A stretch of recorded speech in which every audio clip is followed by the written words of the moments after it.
Se alguém puder renomear a Mônica aí, a Mônica entrou com o nome do Já, escritório. já estamos ao vivo. Silvia, pode começar, por favor. Bom dia, sou Silvia Correia, procuradora do Sindicato dos Advogados do Estado do Rio de Janeiro. Estamos aqui para a segunda audiência pública promovida pelo sindicato no ano de 2021, para tratar desse tema tão relevante que tem merecido uma especial atenção nesse momento diferente, nesse momento caótico trazido pela pandemia, que é a necessidade de regulamentação da advocacia de correspondência. O motivo da nossa preocupação não é fazer nenhuma segregação, mitigação da advocacia, mas realmente lançar um olhar de preocupação e de necessidade de regulamentação e amparo para uma parcela considerável da advocacia, sobretudo a advocacia do Estado do Rio de Janeiro, que vem enfrentando as mazelas de uma forma muito considerável em razão dessa pandemia. Lembram os senhores que essa advocacia de correspondência nada mais é que aquela advocacia que trabalha por ato processual, geralmente contratada por um pequeno, médio, grande escritório, e que, na verdade, ela vai atuar principalmente em audiências, mas também atua em protocolos de processos administrativos de natureza judiciais, de natureza física, trabalha com sustentação oral, despacho com magistrados. Como a principal fonte de atuação dessa advocacia de correspondência eram e são as audiências presenciais, porque requer o deslocamento até o fórum, elas com certeza sofreram de uma forma muito radical um corte nos seus rendimentos durante essa pandemia, em razão da realização por cerca de 90% de audiências da forma remota. E essa é a nossa preocupação, porque esse rendimento prejudica a subsistência dessa advocacia e precisa de um olhar de regulamentação, seja da parte dos escritórios que contratam, e seja de uma futura regulamentação coletiva, que é o que o sindicato deseja colher dados e informações através dessa audiência pública para subsidiar futuras convenções coletivas com cláusulas que possam servir para regulamentar essa parcela da advocacia. Vou passar a palavra para o presidente do Sindicato dos Advogados do Estado do Rio de Janeiro, doutor Cláudio Goulart, e desde já agradecer às entidades, instituições, comissões que nós convidamos e que gentilmente compareceram para participar dessa audiência pública, dessa conversa e dessa exposição de preocupações, opiniões e sugestões sobre o tema. Doutor Cláudio Goulart, bom dia. Bom dia a todos. Eu aqui agradeço a presença de todos, pelo menos na minha tela aqui, a Fátima, o meu amigo doutor César Doria, a doutora Flávia, o doutor João Betier, né, que vem representando o Ministério Público, a doutora Guadalupe, se eu não me engano, acho que a doutora Isabela, né, o meu colega Márcio Cordeiro, eu não sei mais quem está na tela, que eu já falei, eu não estudei informática, estudei direito, então eu sou da época ainda de máquina de escrever, né? Mas esse tema é um tema que nós, lá no sindicato, através não só da Procuradoria, mas como toda a diretoria, nós estamos, na realidade, muito preocupados com isso e de que forma que a gente vai inserir isso nas novas normas coletivas, né? Eu falava ainda há pouco com o doutor João Betier, né, que eu tive inúmeras experiências, principalmente no juizado especial, né, através de ações que impetravam contra o sindicato, né, eu como advogo só para sindicato laboral, eu passava praticamente dentro dessas audiências e via esses advogados de correspondência, normalmente advogados novos, né, e via muitos deles em intervalo de uma audiência para outra, com a sua marmitinha, comendo, e eu sentava perto deles e começava a conversar como é que eles faziam, explicava a eles qual é o valor que vocês recebem por audiência, e a maioria dele, a média, na época, recebiam coisa de 10, 15 reais. Eu falei, mas como é que você consegue vir aqui, ficar o dia inteiro no fórum e recebendo por cada audiência que você entrega, não só, às vezes, vai para uma audiência de conciliação e entrega uma petição, ou na distribuição, que praticamente quase não se falava nada. Ele falava para mim, doutor, se eu fizer ao longo da semana, né, de segunda a quinta-feira, se eu fizer 10 audiências aqui por dia, ou 5 audiências ou 10, eu tenho R$50. No final de 5 dias, eu tenho R$250. No mês, eu ganho R$1.000. Isso, pelo menos, dá para me sobreviver. Né? Em alguns 15, raramente era R$20. E eu falei, mas como é que você consegue, com R$1.000, você ficar aqui o dia inteiro? Doutor, é um meio de sobrevivência. Daqui a pouco eu arrumo uma outra açãozinha que eu levo para o escritório da advocacia, eu ganho um percentualzinho pequeno.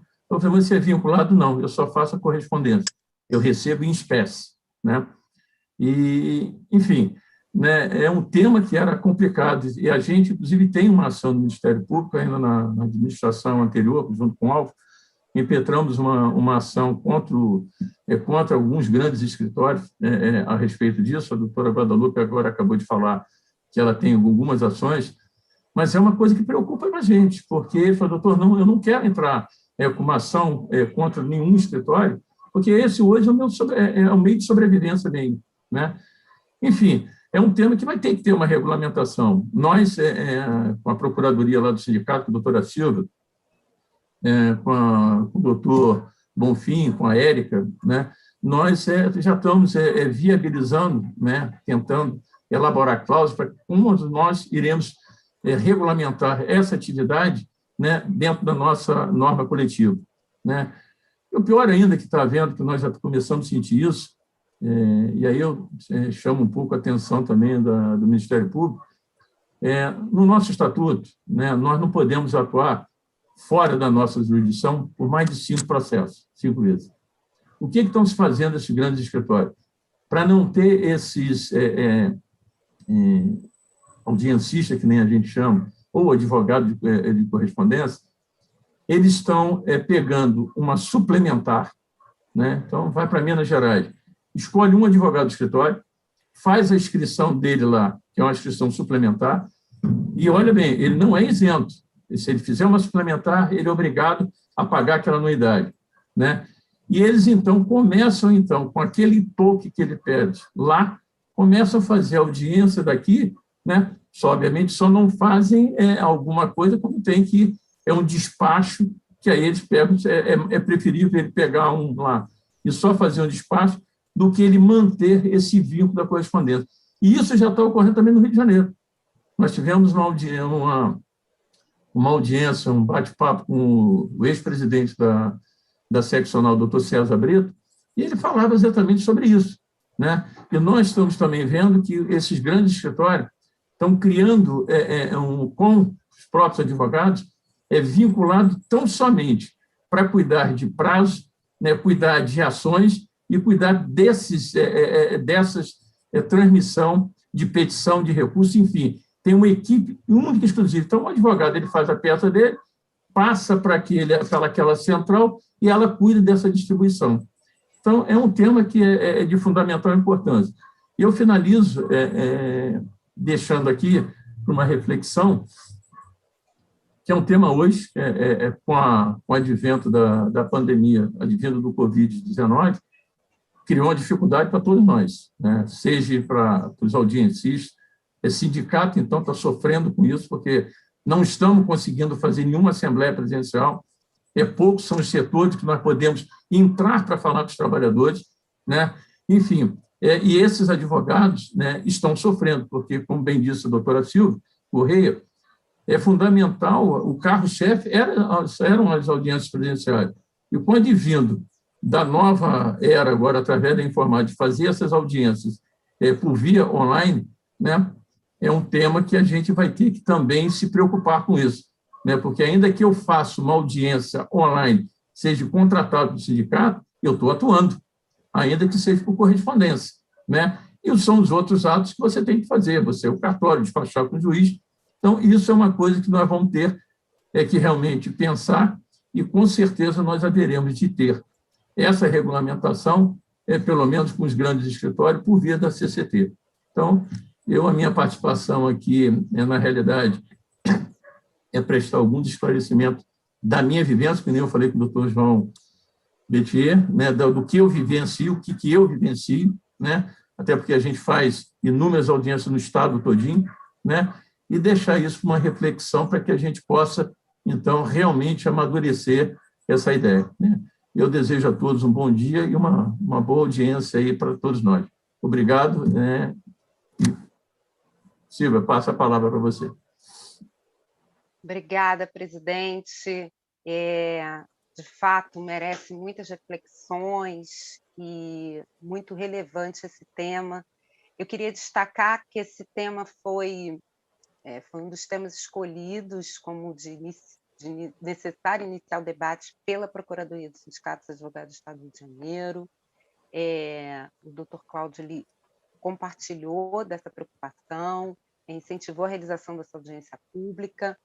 Essa Procuradoria dos Sindicatos Advogados do Estado do Rio de Janeiro conta ainda com a doutora Érica Santos, como subprocuradora, o doutor Rosildo Bonfim, como subprocurador, a doutora Érica está nos assistindo no YouTube, a doutora Mariana, que também está nos assistindo, e o doutor Rosildo, que em breve vai entrar também aqui na nossa audiência, porque ele está num compromisso, numa aula online, já vai terminar, já vai estar presente. Dando prosseguimento à audiência, eu vou convidar a fala o doutor Márcio Cordeiro, representante do Instituto dos Advogados Brasileiros. Bom dia, doutor Márcio. Tem a palavra. Bom dia. Eu acabou de desconectar aqui, acho que tá ok, né? Meu som. Tô ouvindo, tá tudo bem, Silvia? Tá? Então tudo tá certo, ótimo. tá sim. Desconectou no início da sua fala, caiu todo aqui, né? Mas aí voltei no final da sua fala. Né? Vida de internet, amigo. Primeiro agradecer ao convite, né? Participei da primeira audiência junto com alguns colegas, nessa segunda audiência com outros integrantes, né? É muito bom estar com vocês, ainda que de forma virtual, fico muito feliz, né? É importante a presença do Ministério Público nesse debate também, saudar a presença da doutora Berthier e da doutora Guadalupe, né? Doutor César, amigo de longa data, doutor Cláudio, Silvia, enfim, a todos, né? Fico muito feliz por essa oportunidade, né? Na audiência anterior, um ponto que eu levantei para o doutor Rosildo, para fins de regulamentação, né, no trabalho inicial que ele havia apresentado, né, era a questão dos honorários para o advogado que tem contrato de trabalho assinado com os escritórios de advocacia. Há algum tempo, em algumas assembleias, por conta de reforma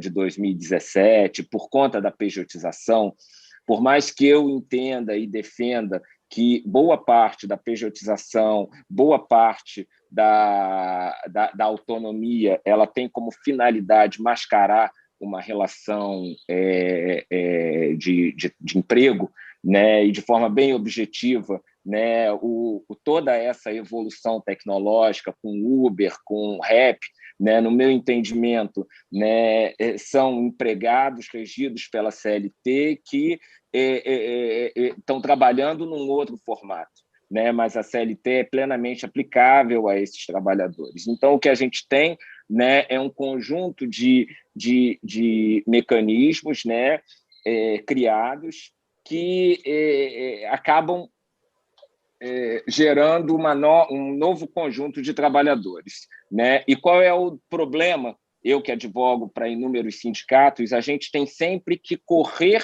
atrás do problema já criado, né? Esse é o grande problema. Então, de algum tempo, principalmente após a reforma trabalhista, eu comecei a defender a inclusão em convenções coletivas de que os benefícios devem ser aplicados a todos os trabalhadores, a todos aqueles que prestam serviços numa determinada empresa, independente do regime de trabalho. Se ele está na condição de pejotizado, se ele está na condição de autônomo, né, o adicional de tempo de serviço previsto numa convenção coletiva tem que ser aplicado para ele, né? Por quê? Porque quando a gente amplia esse debate, por mais que tecnicamente possa parecer assim irregular, né, o que acontece? O trabalhador sai da empresa, ele tem que entrar com um processo para cobrar os últimos 5 anos de um determinado benefício, né? Durante a prestação de serviços, ele não usufruiu de um vale-refeição, de um auxílio sexta, e tem que cobrar tudo isso, né, posteriormente, quando terminada a relação de trabalho, né? Então, eu entendo, né, que, independente de regime de trabalho, né, essa questão ela tem que ser regulada em convenção coletiva e aplicável, né, para qualquer tipo de relação que um escritório desenvolva com um advogado correspondente. Tá? Porque se a gente não ampliar esse debate, né, se tratar isso de forma restrita, né, tem que ter um determinado número de atos praticados, tem que realizar um determinado número de audiências, a gente vai acabar no mesmo problema do empregado, que hoje é pejotizado e que tem que entrar posteriormente com uma ação para cobrar os seus direitos.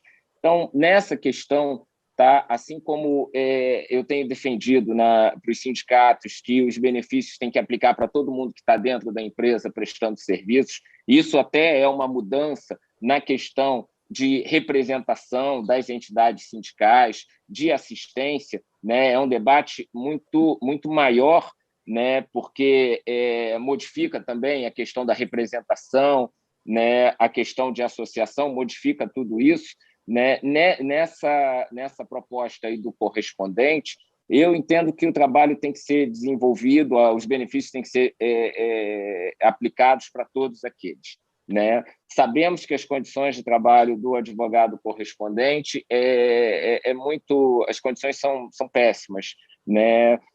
Todos nós que temos escritórios de advocacia, em um determinado momento, né, já nos deparamos, né, já conversamos com colegas que atuam nessa condição, né? São remunerações baixíssimas, né? Muito tempo desenvolvendo o trabalho, né, sem tempo para almoçar, como o Cláudio falou, correndo num canto para comer rapidamente porque tem outra audiência, né? E existe uma outra questão também, né? O trabalho fica comprometido, né? Quando eu pego um processo e desenvolvo uma instrução, eu conheço o cliente, eu já conversei com o cliente, a gente sabe as provas que serão produzidas. Infelizmente, o advogado correspondente ele não tem nem condição de construir esse tipo de trabalho antes de uma audiência, né? Então, é um debate que é muito importante, é fundamental regulamentar essas condições de trabalho. Essa categoria sofreu demais e sofre nesse período de pandemia. Então, parabenizar o sindicato, tá, pela defesa desse conjunto de advogados que estão realmente numa situação hoje muito desfavorável. Silvia, eu vou te devolver a palavra, tá, agradecendo pela presença, tá, do IAB nesse debate.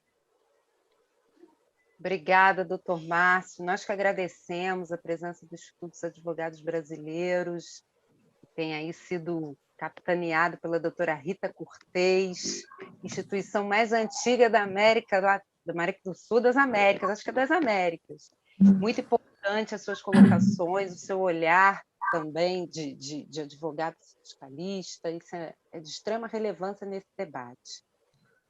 Eu vou passar a palavra agora para o doutor Álvaro Quintão, secretário-geral da OAB Rio de Janeiro, representando a casa, vem aqui também contribuir com esse debate. Bom dia, doutor Álvaro.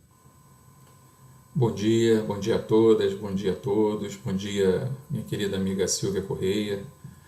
Primeiro eu queria me desculpar aqui e explicar o nosso atraso na entrada dessa audiência pública. Nós estávamos agora num outro evento que começou às 9h e estavam lá também o presidente Luciano Bandeira, que ainda não conseguiu se desvencilhar daquele outro evento, ele também entraria aqui. Estava a Rita Cortez, né, presidente do IAB. Enfim, essa sexta-feira é uma sexta-feira que promete. Eu saio daqui e vou voltar para aquele evento, porque eu participo de uma mesa lá às 11h30. Então, hoje a gente vai ficar nesse entra e sai de várias janelas, várias salas virtuais. Mas que bom, isso é sinal que a advocacia, mesmo durante a pandemia, está trabalhando, está atuando, que as instituições estão funcionando, mesmo nesse momento muito difícil.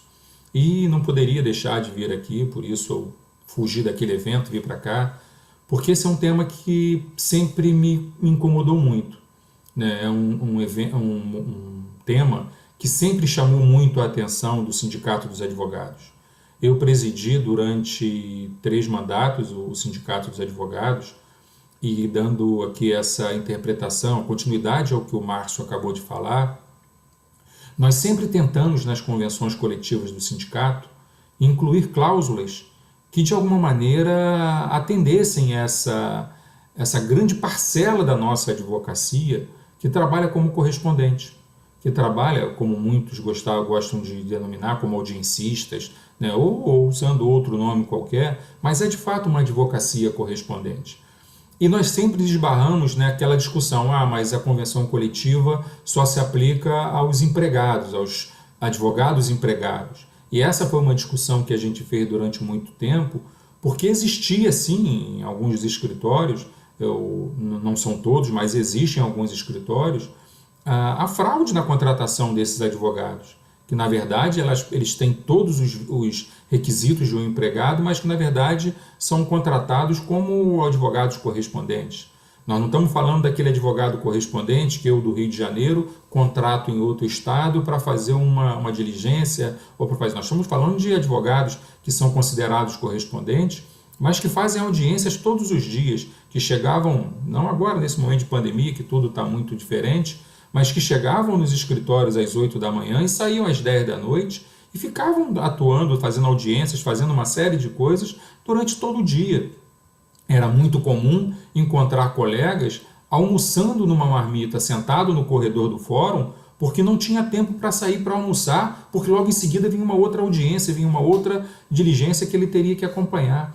Então essa discussão, ela sempre foi uma discussão muito importante para o sindicato e que, graças a Deus, aqui o meu querido presidente Cláudio Goulart, meu querido amigo, vem tocando e vem dando uma preocupação, uma ênfase muito importante a esse tema.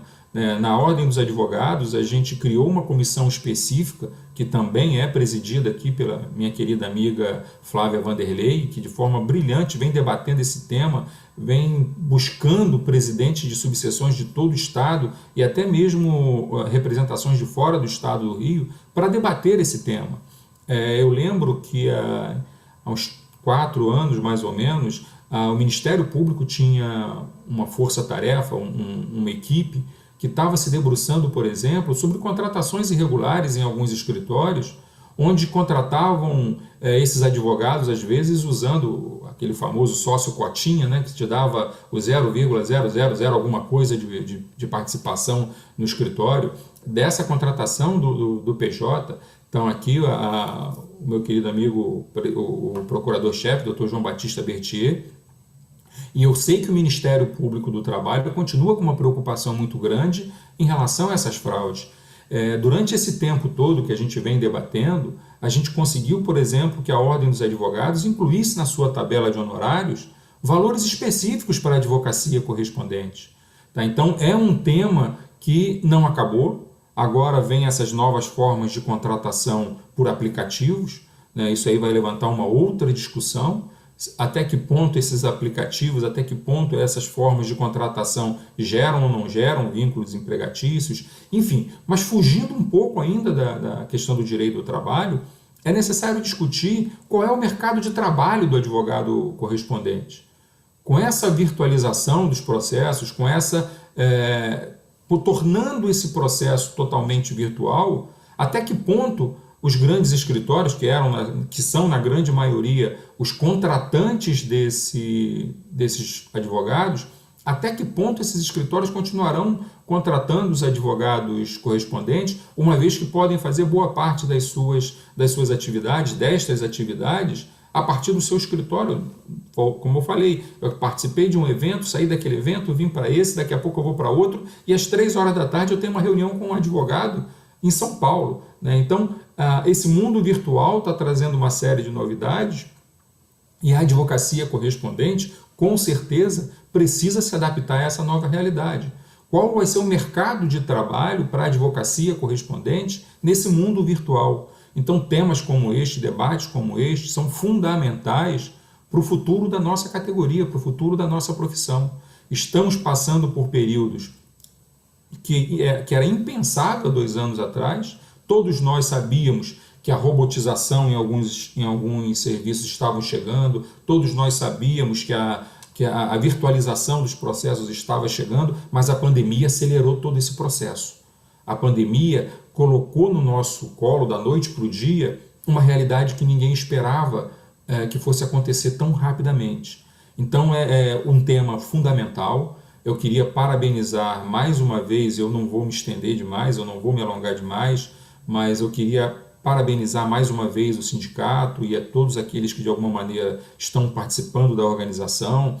Eu vi aqui o problema de também estar participando de mesas virtuais, é que as telinhas vão aparecendo e vão sumindo e a gente acaba não vendo todo mundo que está na mesa. Mas eu vi aqui a doutora Guadalupe, o meu querido amigo César Dória, Cristiane Targino, enfim, a Mônica Santos, não sei se eu falei de nome de todos, a Thelma, as telinhas vão surgindo. Então, caso eu esqueça aqui de cumprimentar alguém, eu peço já minhas desculpas e dizer que é um grande prazer, enquanto Ordem dos Advogados, estar aqui participando desse debate. É um tema que preocupa muito a Ordem e está aí a criação da comissão específica para abordar esse tema, que a Ordem criou nessa gestão, a Flávia Vanderlei, a primeira presidente, e saber que mesmo fora da presidência do sindicato, o sindicato continua tendo essa preocupação, o sindicato continua vendo a advocacia correspondente com a importância que ela merece.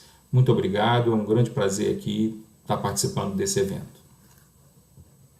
Obrigada, doutor Álvaro Quintão. Nós que agradecemos, sabemos da sua agenda corrida e de ter merecido a sua participação nesse tema com as suas contribuições. Sabemos dessa preocupação também pela OAB, pelo menos uma vez por mês a advocacia de correspondência é assunto em pautas do Conselho, então é sempre bom renovar e não deixar o assunto, efetivamente, não deixar de lado esse assunto. Esse assunto tem que ser uma vertente, tem que motivar regulamentações, sim, porque, lamentavelmente, nós ainda estamos muito longe de celebrar o fim dessa crise sanitária, dessa crise econômica. Dando continuidade... Doutora Silvia, só pedindo perdão, que eu acabei de ver aqui mais 2 pessoas que eu não poderia deixar de cumprimentar, que é o meu querido amigo Tiago, né, presidente do IBPEA, e a Valéria, que também está aqui, que eu estou falando, é um mundo virtual, isso nos prega a peça o tempo inteiro, gente. Mais uma vez, obrigado. Desculpa a interrupção. Imagina. Fica aí seu recado. É difícil mesmo acompanhar. Eu coloco no papel, faço cola aqui, às vezes quando vou lá para ver se eu esqueci alguém, porque é complicado mesmo. Bem, dando continuidade à nossa audiência pública, eu vou chamar a doutora Mônica Santos, vice-presidente da Associação Carioca dos Advogados Trabalhistas, amiga querida. Doutora Mônica, tem a palavra. Bom dia a todas e todos. Eu estou com som? Bom dia a todas e todos. Eu estou muito feliz em estar aqui participando dessa mesa com os amigos tão queridos. Quero saudar o Ministério Público, na pessoa do doutor Berthier, a OAB, na pessoa do meu querido secretário-geral Álvaro Quintão, IAB, ao meu querido amigo Márcio Cordeiro, quero a minha querida amiga, eu só tenho, estou falando amigos, porque são pessoas assim que eu tenho grande admiração e grande alegria de ter conhecido na minha vida profissional. A fala do doutor Márcio e a do doutor Álvaro, né, foram falas assim, bem contundentes, e eu não vou me estender muito, não. Eu vou pegar aqui a fala do Álvaro, que foi no seguinte: qual será o mercado de trabalho para os advogados correspondentes? E aí eu achei que esse ponto é um ponto de reflexão nosso. Quero parabenizar ao Cláudio, a Silvia, pela organização dessa audiência, e da gente tentar construir alguma coisa junto também ao Ministério Público. Por quê? Como já o Cláudio falou, enfim, que as pessoas que eu não vou ficar me repetindo já disseram aqui, há uma precarização muito grande nessa relação de trabalho, né? Dos advogados correspondentes não ter um local decente para comer, de ficar correndo de um lado para o outro, e realmente a gente tem que pensar uma forma de regulamentação disso daí através da convenção coletiva. Então, eu acho, né, o Márcio colocou alguns pontos aí, de que seria no sentido de se estender, né, os benefícios, né, que estão elencados, né, nas convenções coletivas dos sindicatos pelos quais está havendo a relação de trabalho, né? Então, eu penso que seria nesse sentido. Silvia, devolvo a palavra. Oi. Obrigada, Mônica. É um prazer ter você aqui. Guerreira de AB, de ACAT, de conselho. É multitarefa essa mulher, gente. E o Alexandre me pediu hoje de manhã para estar aqui. Então, enfim, estou aqui e agradeço todos vocês aí pelo carinho e pela receptividade. César, eu não falei o teu nome, né? Nem do teu, né, Cristina? Aquele negócio não aparece na telinha. Um beijo para vocês também.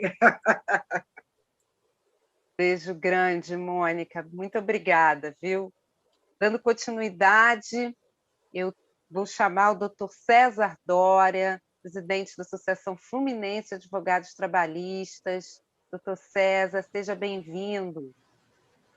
Alguém já disse que essas lives parecem aquelas sessões espíritas, né? Vocês estão me escutando? Vocês estão me vendo? É evidente que é a tradicional pergunta, né? Que, como no telefone celular, sim, você está onde, né? Eu quero saudar a todos aqui. Muito obrigado, doutora Silvia, ao doutor Cláudio, né, do sindicato, de ter enviado o convite para que a gente conversasse aqui, batesse um papo. E estou muito alegre, principalmente em ver, não vou citar todos aqui são afetos, né, a essa questão e são amigos ou conhecidos de longa data, principalmente o Álvaro, principalmente o Cláudio, a Mônica, né, e novos conhecidos também. O número de participação feminina nesse ato é bom isso, né? Isso é muito bom nesse momento aqui. É evidente que a gente está atravessando um momento muito difícil, né? Politicamente, em relação à sanitária também. E a fala do doutor Cláudio, a fala do Álvaro também, eu acho que, como o Márcio Cordeiro, né, ponderaram muito conclusivamente sobre a situação que se encontra os advogados correspondentes. E há uma sequência evidente daquela última audiência pública que nós fizemos em relação aos honorários, eu acho que que tem uma inflexão também nessa discussão que nós estamos fazendo aqui, aquela questão correspondente, audiencista, né, que hoje acabou se misturando, né? Você tem aquele velho correspondente que era de outras cidades, de outros locais, que os escritórios necessitavam independente, porque havia uma necessidade de distância e dificuldades de coisa. Mas hoje a coisa se tornou, eu acho que diferente, né?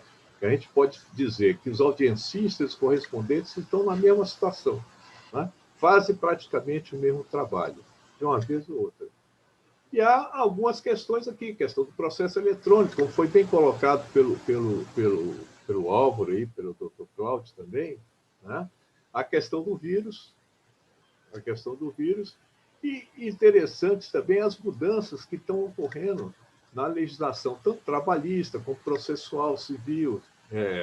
Veja que a Lei 90/95 do Juizado Especial também, o ano passado, foi editada uma outra lei, a 13.000 e não sei quanto, né? Colocando que as audiências de conciliação dos juizados especiais também seriam virtuais, poderiam ser virtuais. Se a gente olhar bem a situação dos advogados, vamos colocar, por exemplo, a questão da deforma trabalhista, da Lei 13.467, né? Aquilo ali já afastou muito, né, o trabalho dos advogados, com certeza. Apesar que a gente sabe que na advocacia trabalhista, os audiencistas, né, e os correspondentes não são em grande número, como é na Justiça Comum, na Justiça Federal, na Justiça Civil. A gente sabe muito disso. Eu tenho até uma situação que uma vez eu entrei com ação contra um banco, eu não queria dinheiro lá, queria que eles estabelecessem certas regras em relação à minha conta bancária. E a advogada que foi na audiência, ela simplesmente entregou a petição, eu fui conversar com ela, ela disse, como bem lembrado pelo Álvaro aí, doutor, eu não sei do processo, eu não entendo nada, eu estou aqui somente para fazer essa entrega dessa petição. E é isso, né? Quer dizer, é uma cristalização de uma ignorância no processo, né, dos advogados. Isso aí, como o Álvaro bem acentuou. Isso é terrível, porque cria certo desmerecimento profissional desses advogados. Não é o fato dele estar no corredor, ou se alimentando nisso, ou com um grande número de audiência, não é esse o fato.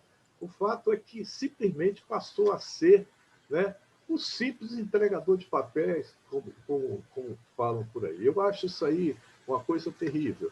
E com essa lei, com essas medidas que estão ocorrendo a partir de nossa situação política atual, a coisa tende a se deteriorar. E é interessante, como o Álvaro colocou, também, muito especificamente, essa questão da contratação, né? Vários tipos de contratação, várias formas de se burlar o próprio Estatuto do Advogado, a própria CLT, né? como ocorre. E, principalmente agora, eu acho que com o trabalho home office, isso vai ter uma transformação muito grande. Não tenhamos dúvida. Não é? Quer dizer, a contratação agora se passa através desse trabalho home office. E tem outra. Grandes escritórios que tinham trabalhadores ou advogados em suas dependências, a partir do home office, ele começou a compartimentar esse trabalho, como o Álvaro pontuou. Isso aí é correto. Um faz a petição, um faz o despacho, outro. E, a partir disso também, evidente que vai mudar o sistema de contratação desses advogados. Vai ser o famoso aplicativos, né? E daqui a pouco a gente vai ter uma central. Não digo agora, mas em tempos aí à frente, né? De advogados colocando o seu trabalho à sua disposição, independente de que quer que seja. Isso não tem anos de dúvida. Agora, como é que a gente vai se adequar a isso? Como é que a gente vai se adaptar a isso? Eu acho que nós temos que tomar uma posição, é claro que nós temos que ter uma força política também em relação a isso.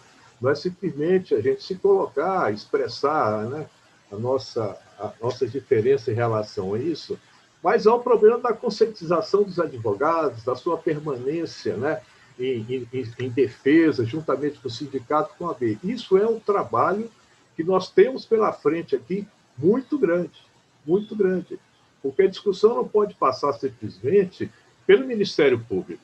Não é? A discussão tem que se passar por toda a categoria. Nós temos que entender isso. Hoje há monopólios. há escritórios hoje que monopolizam a advocacia, a gente sabe disso, e há uma crescente, né, há um crescente movimento aí de diminuição desses escritórios médicos, como o doutor Tiago, se não me engano, é BPI, vai falar isso com certeza. Então, a nossa preocupação também é a questão da mobilização política desses advogados. Como é que nós vamos inserir eles nessa discussão? Eu acho que isso aqui que você está se fazendo é importantíssimo, né? Apesar de ser uma sexta-feira, 10 horas da manhã, mas eu acho importantíssimo isso, porque há uma continuidade. Eu parabenizo o sindicato pela continuidade, como foi a outra audiência que eu participei, da questão dos honorários. E aí vamos à questão da regulamentação, como foi bem colocado pelo Cordeiro aí, não é? Pelo Márcio.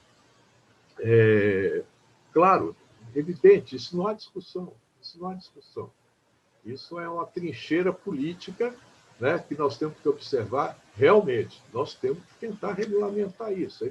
Os grandes escritórios, né, deverão ser, de certa forma, né, impostos a ele isso. Como a gente vai fazer? Essa é outra discussão. Desculpe se eu estendi um pouco, assim, quero agradecer a presença de todos aí, meus amigos advogados, das minhas amigas advogadas. Muito obrigado pela oportunidade de me expressar aqui. Depois a palavra, doutora Silvia. Obrigada, doutor César Doria. Nós que agradecemos a participação da FAT, mais essa audiência pública, as suas reflexões e contribuições para o tema. Dando continuidade, eu vou convidar a doutora Thelma Mello, que nessa audiência pública ela está com uma dupla missão. Ela está representando a Comissão da Justiça do Trabalho da Ordem dos Advogados do Rio de Janeiro e está representando o MAT, Movimento da Advocacia Trabalhista Independente. A doutora Thelma também é minha colega de conselho, minha colega de sindicato, minha colega de comissão. Então, doutora Thelma, bom dia. Bom dia a todas e todos. É um enorme prazer estar aqui. Eu queria primeiro agradecer ao sindicato, do qual eu também faço aumenta parte. um pouco, desculpa, doutora Thelma, só aumenta um pouquinho o seu som, por favor. Melhorou? Pouquinho. Melhorou agora? Bom dia a todas e todos. Eu estou imensamente feliz de estar aqui hoje com vocês. Esse é um assunto que me é muito caro. Eu agradeço imensamente ao sindicato, do qual também faço parte, pelo chamamento para essa audiência pública, para nós conversarmos de um assunto tão difícil. Eu hoje tenho a árdua missão de substituir também o doutor Sérgio Batalha, que teve um imprevisto agora pela manhã e me pediu para que falasse também em nome da CJT. O assunto é muito triste, no momento é muito triste. O MAT vem com uma preocupação muito grande, tanto que nessa gestão, que foi recém-eleita, criou uma comissão de advogados correspondentes, advogados assalariados e correspondentes, visando ir mais a fundo nesse problema. A advocacia correspondente, os audiencistas estão muito desprestigiados. Sempre foram. Na verdade, o audiencista vem nesse processo de uberização há muito tempo. Como muito bem disse o doutor César, há advogados que são meros entregadores de papel e eles não se preocupam em conhecer o processo, sentar e conhecer o processo. Bom, num primeiro momento, eu acho que o mais importante, antes de qualquer coisa, nós precisamos saber quem são esses advogados. O MAT já começou a fazer um cadastro dessa advocacia, mas nós precisamos de uma coisa ampla, nós precisamos saber quem é essa advocacia audiencista, essa advocacia correspondente, para saber como tratá-los, porque há várias formas de audiencista e de correspondente. Há aquele que só faz a audiência, há aquele que fica preso no escritório, ele tem um vínculo informal com o escritório e ganha uma ninharia no final do mês e ele faz várias audiências por dia, uma imensidão no final da semana e ganha R$1.000, R$1.500 no mês. Então, nós precisamos saber que tipo de advocacia nós temos.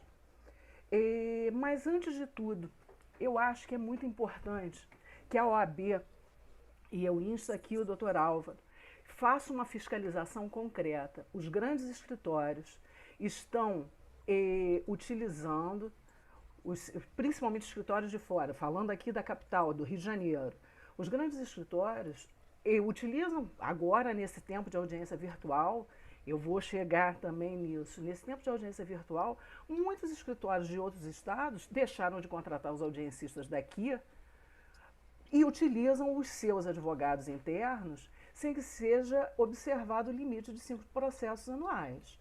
Então, é necessário que a OAB e o sindicato fiscalizem isso, que se faça uma força-tarefa. Eu trago, inclusive, a experiência do TJ do Espírito Santo. Eles têm um convênio, o TJ tem um convênio com a OAB nesse sentido de fiscalização. E isso é muito importante, porque nós precisamos segurar o mercado. O mercado da advocacia audiencista e correspondente está acabando. Está acabando. Com a modernização do processo, piorou. Piorou e muito. Com a tecnologia, a chegada da tecnologia, primeiro, afastou colegas que não têm acesso tecnológico, ou por desconhecimento ou por questões financeiras, não tem um equipamento que possa fazer audiências. Então, nós chegamos a um ponto de muito desgaste. A advocacia audiencista precisa, a meu ver, e esse também é o entendimento tanto do MAT como da CJT, primeiro de capacitação. O audiencista e o correspondente, embora hoje se fale muito em correspondente, eu vejo uma pequena diferença. O audiencista ele está o dia inteiro ali no fórum, muitas vezes com a sua marmita. Ele precisa de capacitação para se reinventar. Então, é necessário que as entidades se programem para oferecer cursos. Esse advogado ele não pode apenas sentar, fazer uma audiência, como eu já vi, e dizer, ah, não, eu estou recebendo tanto, só estou aqui para entregar a contestação. Isso não pode acontecer. Eu já vi um comentário da doutora Valéria no chat, a audiência, o processo se ganha na audiência. E o advogado audiencista, ele é o responsável por isso. Então, ele precisa de capacitação, ele precisa estudar, ele precisa ser incentivado e ele precisa, nesse momento, de cursos gratuitos. Porque ele não tem condição. Estão muitos colegas passando por muitas dificuldades. Então, ele precisa de cursos gratuitos para que ele possa estar atualizado, para que ele possa saber melhor aquilo que ele vai fazer. É preciso se dar representatividade a esse colega. É preciso que ele seja reconhecido como advogado e deixe de ser reconhecido como um advogado de segunda categoria.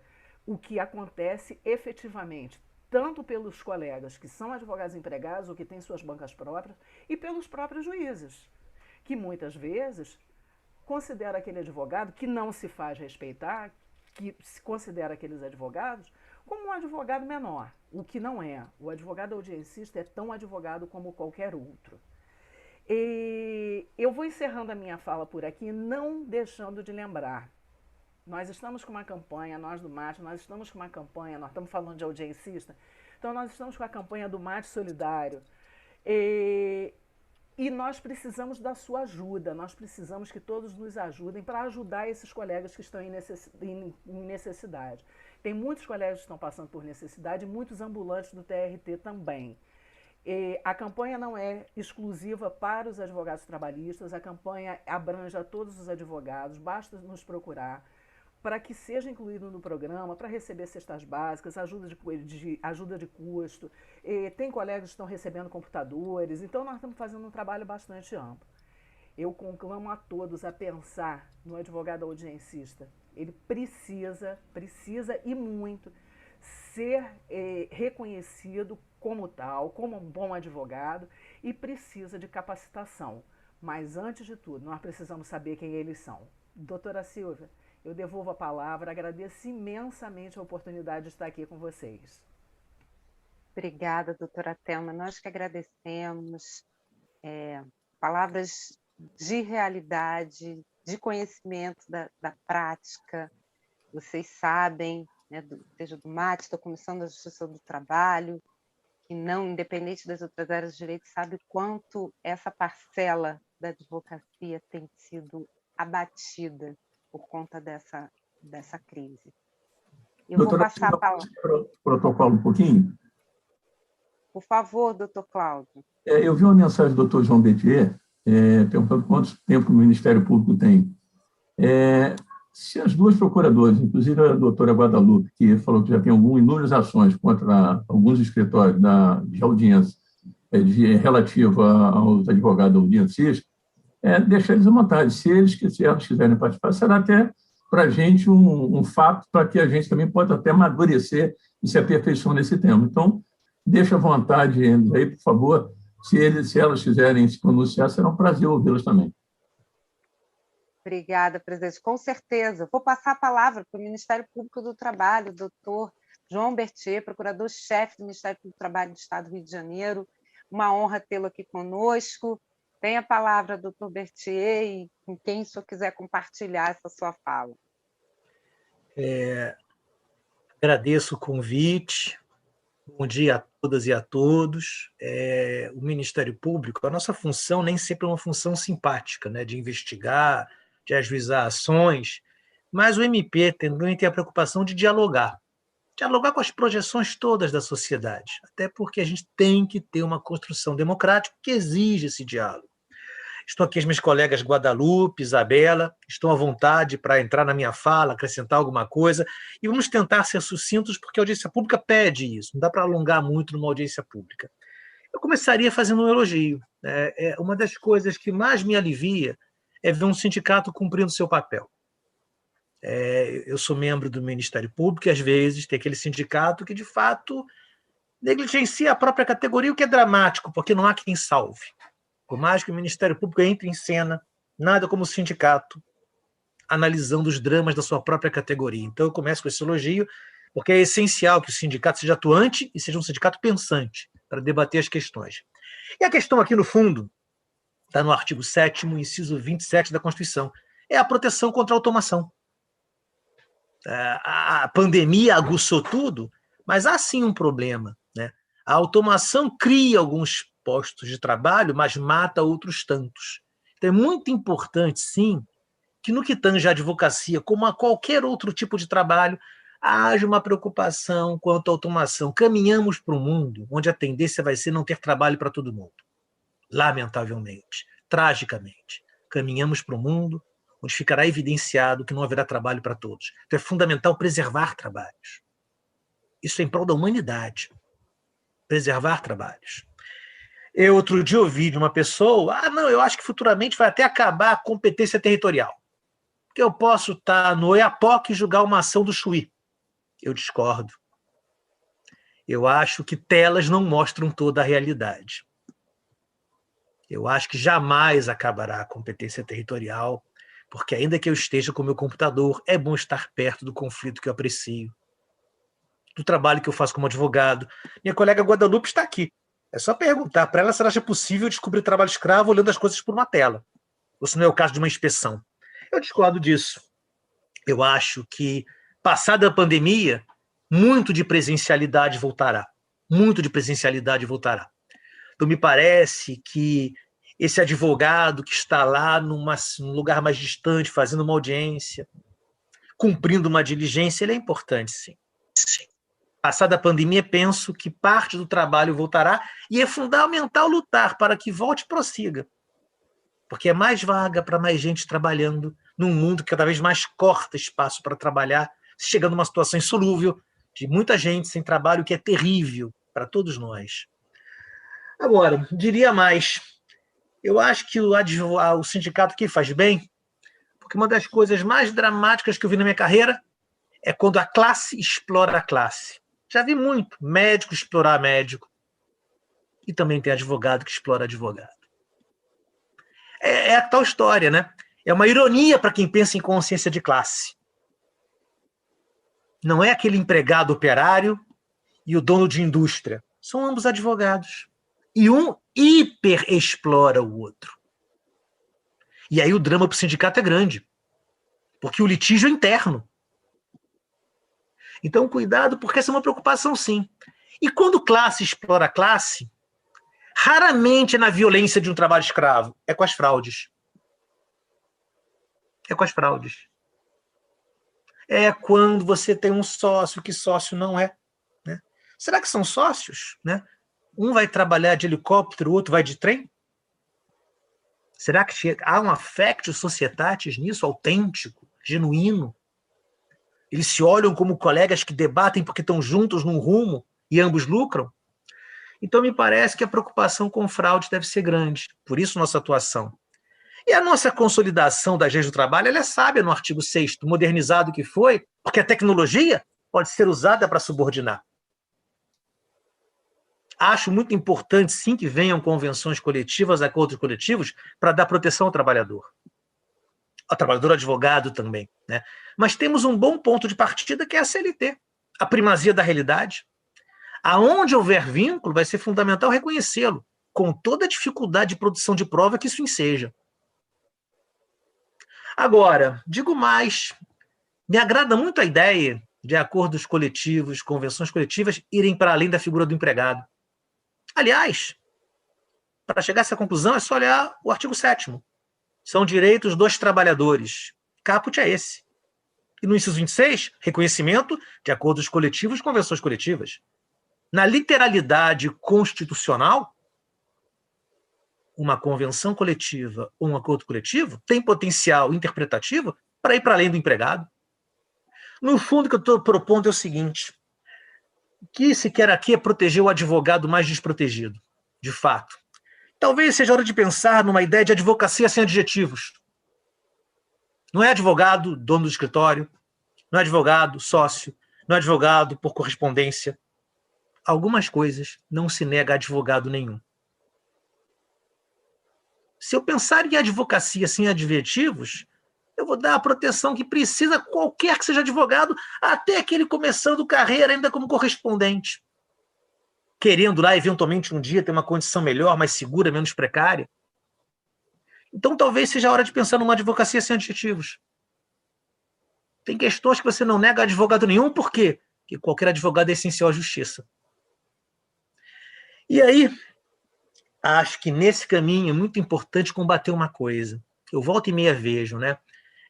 Às vezes você quer dourar a pílula. O diabo veste Prada, né, gente? Aquela coisa, olha, é um ótimo começo, você como correspondente é livre, você pode ir se você quiser, você não é obrigado a aceitar. As pessoas são obrigadas a aceitar porque é como elas vivem. Né? E se você precifica abaixo, aí que ela aceita mesmo. Então, eu recomendo ler um livro chamado A Sociedade do Cansaço. Tem um coreano, é complicado falar o nome de coreano, né? É Byung-Chul Han. Ele fala sobre isso, né? Sobre esse excesso de positividade. Não, é muito bom, você começa assim, você vai ser correspondente, vai aprender muito. Não, é bom ser se a pessoa tem uma proteção mínima, remuneração condizente. Então, me parece que o sindicato está no caminho certo e o Ministério Público vai estar junto para debater essas questões, tomar providências quando houver fraude. Enfim, não sei se meus colegas querem acrescentar alguma coisa, mas de minha parte eu quero saudar, elogiar e me colocar à disposição, porque sempre que me chamarem aqui estarei. Muito obrigado. Obrigada, doutor João Berthier, sempre maravilhoso, pontual e cirúrgico nas suas palavras. Eu convido, dando continuidade ao próprio Ministério Público do Trabalho, MPT, a doutora Isabela ou a doutora Guadalupe, gostariam de fazer algumas colocações, já que estão na frente dessa fiscalização acerca dessa questão da precariedade, do mau uso do trabalho dos advogados nesse sentido. Posso falar, Isabela? Pode sim. Pode falar, pode sim. Bom dia a todos e a todas. Parabenizo o sindicato pela iniciativa. Há muito tempo, essa proletarização do advogado tem sido uma preocupação por parte do Ministério Público e já foi até abordada e relembrada a audiência pública que fizemos há alguns anos. Nós, eu e Isabela, participamos do núcleo de erradicação do trabalho, da fraude. O João Berthier falou de trabalho escravo, aqui eu me lembrei da atuação, de uma das minhas atuações. Bom, a gente faz parte do núcleo de fraude às relações de trabalho. que tem uma grande meta, que é justamente investigar os escritórios de advocacia. E o que nós temos vivenciado na prática, além de ser uma investigação dificílima de conduzir, não é fácil investigar escritórios, porque há toda forma de embarrear o prosseguimento das nossas investigações, mas o que nós percebemos na prática é que realmente, como bem colocado naquela matéria da revista Exame, que é a salsicharia do direito, nós temos visto realmente a proletarização da categoria, com baixa remuneração, exigência de metas. Muitos advogados sequer têm direito ao almoço, porque tem a meta para cumprir o prazo para terminar. Então, essas jornadas elastecidas, inclusive dos audiencistas, muito nos preocupa também.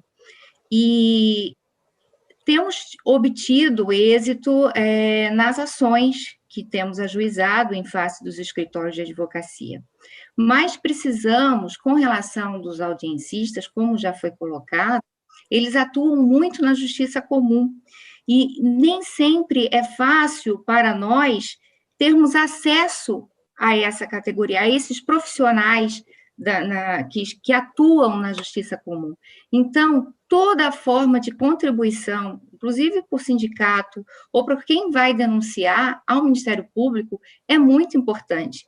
Hoje em dia, a gente fica procurando testemunhas e nas procurações, advogados que queiram testemunhar, que queiram falar sobre as suas experiências nas nossas investigações.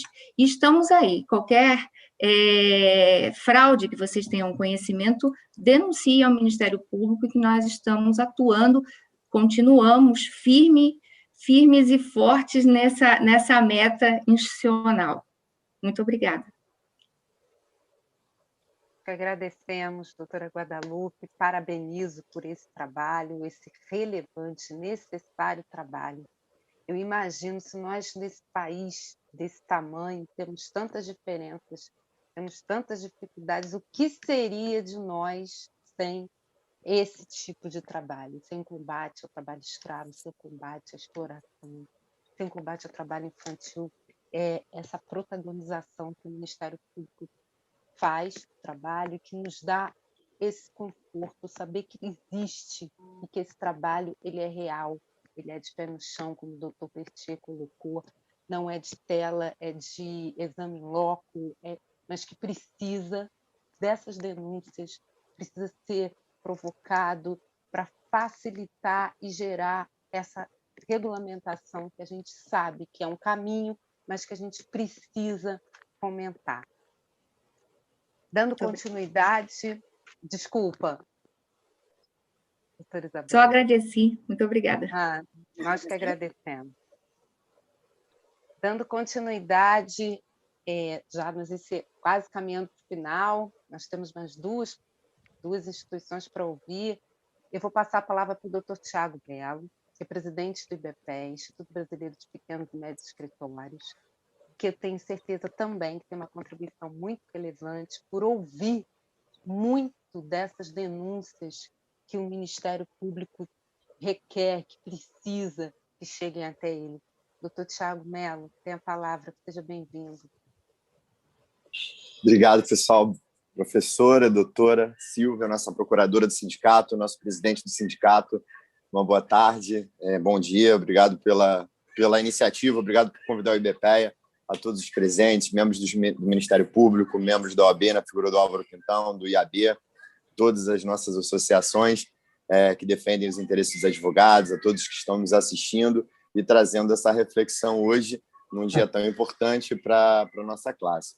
O que eu queria trazer de reflexão para esse momento muito difícil para a advocacia na pandemia, um momento muito difícil para os colegas que fazem somente correspondência, algumas reflexões para a gente chegar a pontos de elucidação de uma situação que parece que não se extingue, né?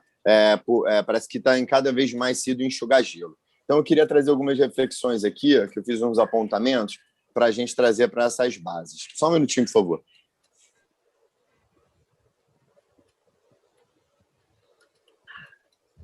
Maria Flor está aqui comigo, né? Então a gente já faz aquele trabalho misto aqui. Então, o que acontece, pessoal?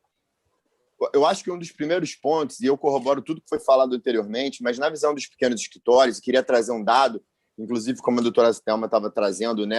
Dados estatísticos são primordiais para o nosso avanço. Um dos dados que a gente tem tentado trazer, junto com o Instituto, uma parceria feita com o IBPE de São Paulo, que vai ser desenvolvido uma pesquisa sobre assédio no ambiente de trabalho, que tem a ver, inclusive, acho que tem um áudio aberto aí, pessoal, se puder mutar, obrigado. A situação que se encontra os advogados correspondentes. Uma sequência evidente daquela última audiência pública. Será que o Gaba podia dar uma ajudada? Porque o que acontece? Porque o que acontece só para retomar aqui, pessoal, porque o que acontece nesse momento de reflexão,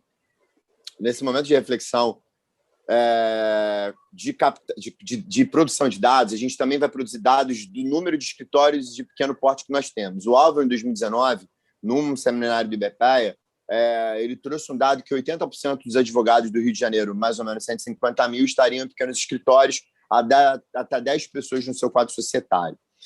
Isso é um dado importante, onde a gente preveria que 20% dos advogados estariam nas grandes estruturas, onde, de repente, se faz mais uso desmedido, de forma precarizada, subalternizada dos trabalhos dos advogados. Com todo carinho, eu quero fazer um contraponto aqui com o Dr. Betier, que eu entendo que ele diz que, num piso de humanidade, a gente tem que tirar os adjetivos. Mas, no momento de luta, a gente tem que entender que existem, dentro mesmo da advocacia, e não falando de uma posição adversarial, mas de uma posição de movimentos de classes internas, os pequenos escritórios, os colegas correspondentes, de fato, devem se fixar porque são pretensões diferentes. Então, acho que é muito relevante a gente pautar que, como os pequenos escritórios, que estão de braços abertos para entender onde estão os advogados correspondentes. A gente tem tentado fazer reflexões em paralelo do IBPE com a Escola de Gestão, que é até coordenada pelo Cláudio Goulart, nas subseções do Estado do Rio de Janeiro. Então, já temos caminhado para mais ou menos 25, indo para o interior, que a maioria dos escritórios trabalham sobre a égide de uma pequena banca, e, a partir disso, a gente tem tentado trazer municiá-los com um aspecto básico de gestão. E aqui eu não estou falando de empreendedorismo, não, da máxima do empreendedorismo, tenha fé que vai dar certo, mas é um mínimo de organização. O mínimo de organização que a gente também quer conversar com os colegas correspondentes. É lógico que não é só isso que a gente está falando. A gente está falando do básico. Mas se um escritório correspondente, se um advogado correspondente se vir como escritório, se perceber também que não é a única possibilidade de trabalho que ele tem, pode ser que ele não tenha uma dificuldade nesse momento. E aí, pessoal, eu estou ressalvando as fraudes, como os doutores já trouxeram aqui. Porque um colega que fica de 8 às 19 no fórum do Meia, por exemplo, de segunda a sexta, ele não é um advogado correspondente. A gente só está intitulando de forma errada. O doutor Betier falou, a CLT já está aí para resguardar. Ele é um advogado empregado, só que é um outro nome. O advogado correspondente é um outro colega, ok? Mas ainda dentro dessa linha, o IBPE faz esse convite. A doutora Thelma estava falando sobre a capacitação que o MAT entende como sendo um dos elementos primordiais para o desenvolvimento, para ampliar a cabeça do advogado correspondente,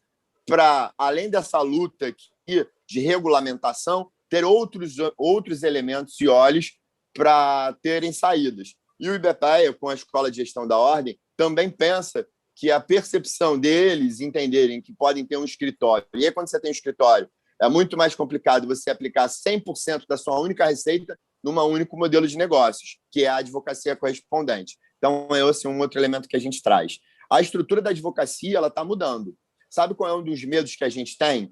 É que a gente está falando sobre a precarização e a subalternização desse trabalho com valores inferiores.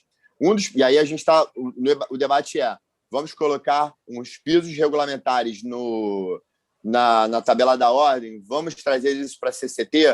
O doutor Betinha falando, nós já temos instrumentos na CLT e agora vamos fazer as fiscalizações, porque o sindicato está trazendo esses debates. Mas a gente tem que ir mais além também, que aí tem a ver também com a tecnologia trazida pelo doutor Cláudio, trazida por outros colegas aqui nessa mesa que me antecederam. Qual é o ponto? A gente não vai falar mais sobre precarização daqui a 5 anos. A gente vai falar muito possivelmente sobre a extinção desse posto e a alocação desses colegas. Então, quando a gente tem no mercado, observando de uma forma anterior e mais expansiva, a abundância de mão de obra, a gente vai ter dificuldade de fazer essa luta. Essa luta tem que ser feita, mas a gente tem que trazer para esse debate o número de faculdades disponíveis no Brasil, que é superior, como todos sabem, 1.500 faculdades para 200 nos Estados Unidos. A gente tem que trazer esse debate, porque senão a gente vai continuar com as regulamentações e com fiscalizações, aspectos punitivos e pedagógicos e com culturalização. A culturalização da punição, a culturalização dos advogados para capacitá-los, a culturalização dos advogados para torná-los escritórios e pensarem como modelo de negócio, não ter unicamente uma única forma de receita para a sua pequena banca. Mas se a gente não também fechar essa mão de obra jogada no mercado, que facilita você jogar o preço lá para baixo. A gente tem dados aqui coletados com grandes bancas, que Rio de Janeiro e São Paulo têm 3 vezes mais advogado por milhão de habitantes do que Portugal e Canadá. Então, naturalmente, não que seja certo, mas a gente sabe como o mercado funciona. Às vezes, no interior de lugares no Brasil, quando esses escritórios grandes vão procurar um advogado correspondente, é R$100 mais 80 de preposto. E no Rio de Janeiro estão pagando R$10.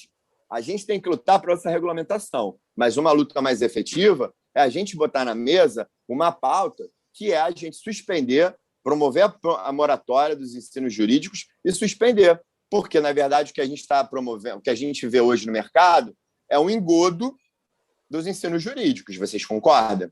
Então, na verdade, ao invés de a gente trazer uma advocacia com erudição para elucidação e um processo civilizatório da sociedade com advogados servindo de fato, o que a gente tem é a ideia de estandartização cada vez mais dos colegas para atuação no mercado de trabalho. E acho que aí eu vou ao encontro do que a doutora Thelma está falando da postura do MAT de capacitação. E aí eu entendo que capacitação não seja só transformá-lo, é fazê-lo também olhar o mercado de modo geral. E eu queria trazer essa colaboração. Mais mão de obra, você vai jogar o preço lá para baixo. E aí a gente fica nessa luta, nessa camada de baixo, ao invés, de repente, de trazermos um outro debate mais amplo.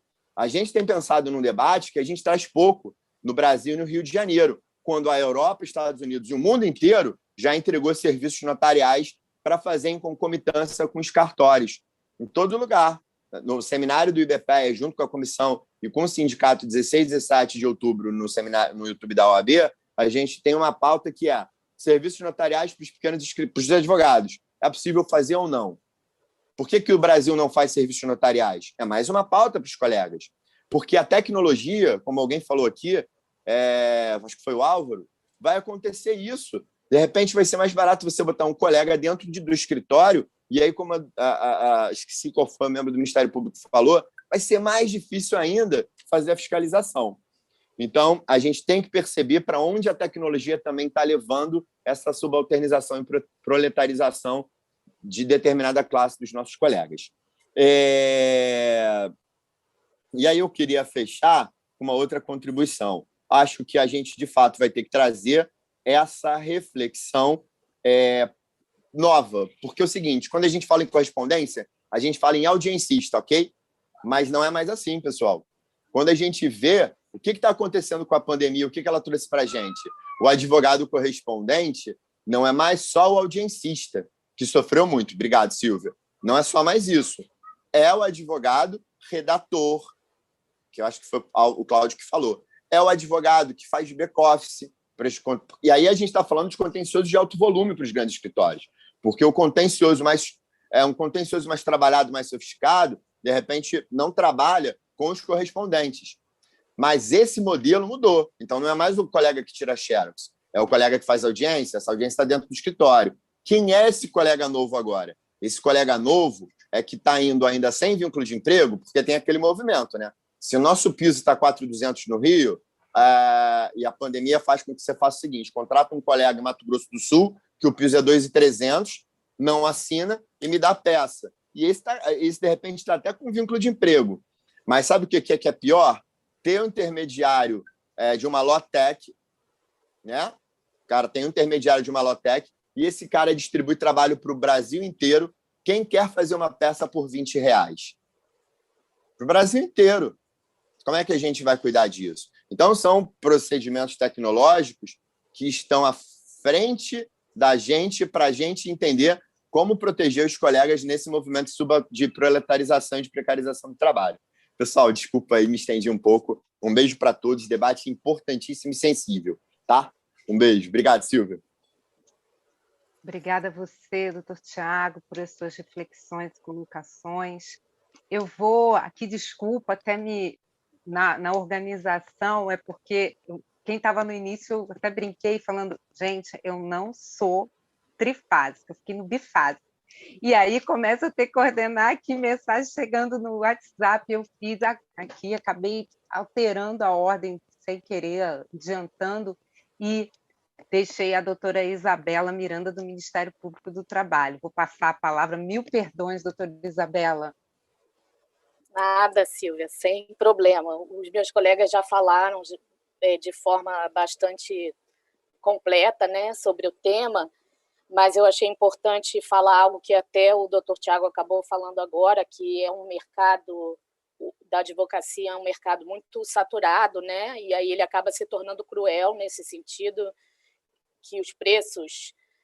Acaba que os advogados precisam aceitar o que aparece, né, os preços baixos, e ainda fica esse receio de eu vou falar agora, depois eu não vou conseguir trabalhar para outro escritório, e aí entra no que a doutora Guadalupe falou, a nossa dificuldade de arrumar pessoas que possam nos ajudar nas investigações, né, porque elas vão ter que falar sobre como era a realidade de audiencista ou de redator de peça num escritório, porque ela ainda precisa trabalhar, e aí fica o medo de não ser absorvido nesse mercado que já é tão saturado, né?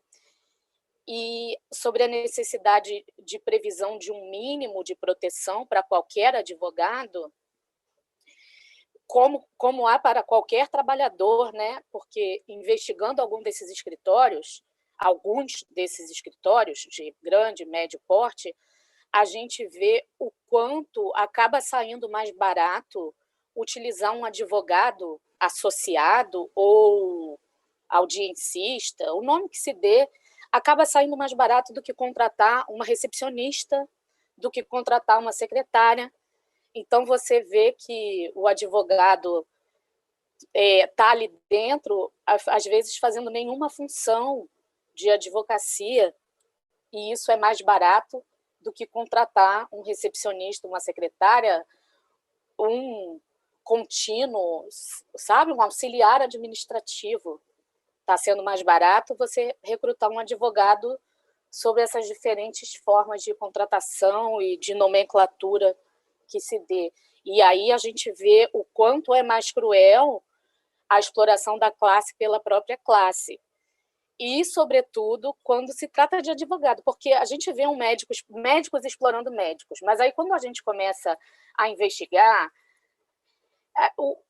a fraude vem à tona de forma mais simples, porque as pessoas caem em contradições, elas falam como acontece, e aí a fraude vem à tona de forma muito mais fácil do que quando a gente está falando com um advogado, porque o advogado já sabe o que ele não pode falar para não deixar transparecer a fraude que ele está praticando.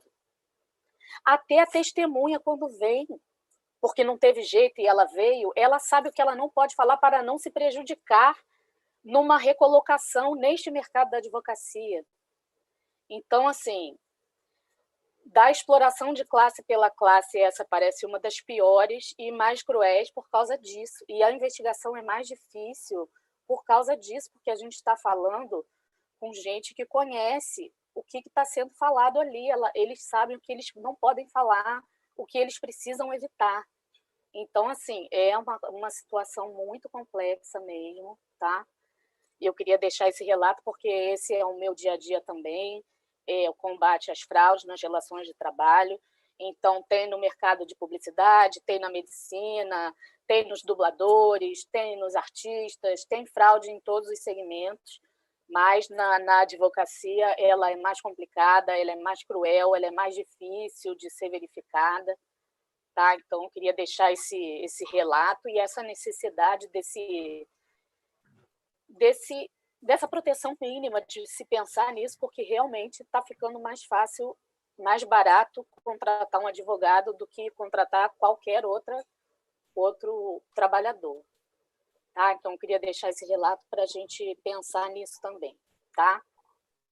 E obrigada aí pelo espaço, contem com a gente recebe esse tipo de denúncia com muita frequência, a gente investiga, ajuiza as ações, mas eu também queria deixar aqui para vocês um relato de que não é fácil, esse segmento é muito complicado, tá? Bom dia a todos e, mais uma vez, obrigada aí pelo espaço. Nós que agradecemos, doutora Isabela, valiosíssima a sua contribuição.